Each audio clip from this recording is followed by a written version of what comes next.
বিশেষ করে দমদমকে উল্লেখ করেছে।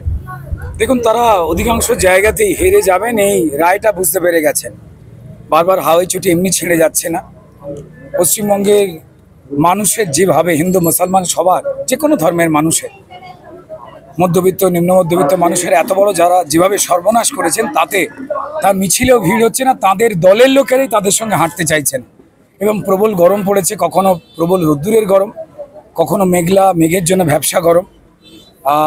সম্মানীয় মুখ্যমন্ত্রীর মাথায় চোট লেগেছিল। এত তাড়াতাড়ি এই রোদ্দুরে বেরোনো ঠিক হয়নি। আমাদের বাড়ি যদি মায়েরা দিদিরা হতো, আমরা এত তাড়াতাড়ি নির্বাচন আছে বলে, ভোট লুট করতে হবে বলে রাস্তায় নামিয়ে দিতাম না। আমি ওনার আরোগ্য কামনা করছি। আমি বলবো সম্মানীয় মুখ্যমন্ত্রীকে রেস্ট নিন, একটু যদি উনি ডাব বা টক দই খান বা যদি শশা টশা খান, তাহলে বোধহয় ওনার শরীরের পক্ষে ভালো হবে। এটাই। গতকাল প্রধানমন্ত্রী শ্যামবাজার থেকে রোড শো করেছেন, আজকে কোনো কর্মসূচি ছাড়াই সেখান থেকে মুখ্যমন্ত্রী কি বলবেন?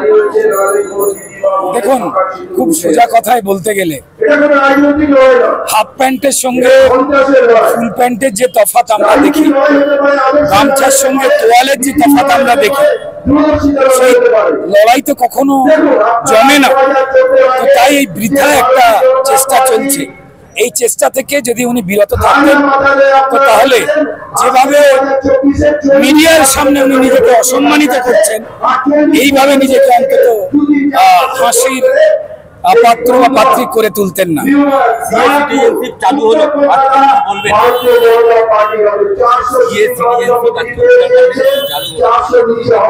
সরি, শুনতে পাচ্ছি না।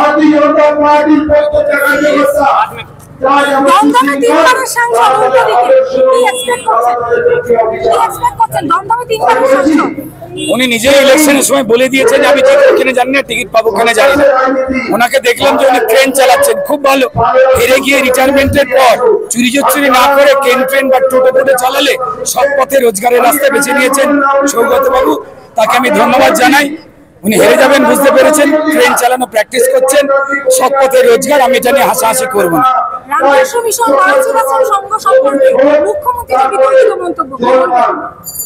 দেখুন, উদ্দেশ্যে প্রণোদিত মন্তব্য বিতর্কিত নয়। যেহেতু একটা অংশের ইমাম সাহেবদের তিনি কিছু না কিছুর বিনিময় তাদের ভুল বুঝিয়ে মুসলমান সমাজের চাকরি বাকরি, চাল ডাল যা তৃণমূল চুরি করেছে, তাদেরকে ভোট দেওয়ার জন্য ইমাম সাহেবদের একাংশকে উনি পটিয়ে ফেলেছেন। কিন্তু কার্তিক মহারাজ বা পবিত্র ভারত সেবাশ্রম সংঘ বা রামকৃষ্ণ মিশন বা ইসকন, যারা মানবতার কাজে সারাক্ষণ লেগে থাকেন, এই রেমালের তারা সেবা করার সময়, বাচ্চাদের পড়াশোনা শেখাবার সময় তারা দেখেন না কে হিন্দু কে মুসলমান। তাই মমতা বন্দ্যোপাধ্যায়ের আক্ষেপ যে ইমাম সাহেবদের মতো কেন সাধু সন্ত সমাজ, যারা সমাজের মানুষের চাল ডাল চুরি করেছে, তাদের পক্ষে ভোট দেওয়ার কথা বলছেন না। এটাই আসল রাগ, এটা আমার মনে হয়েছে।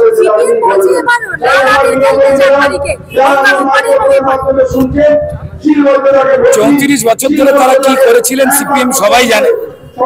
সুজন বাবুকে বলবো যে আন্তরিক মিথ্যে বলে আপনারা পশ্চিমবঙ্গ থেকে, বিশেষ করে এই দমদম বা আশপাশের অঞ্চল থেকে কারখানাগুলোকে বন্ধ করেছেন। তারপর একটা ভোট চাওয়া মানে মানুষের কাছে আবার মিথ্যে কথার মুখোশটা নিয়ে উপস্থিত হওয়া।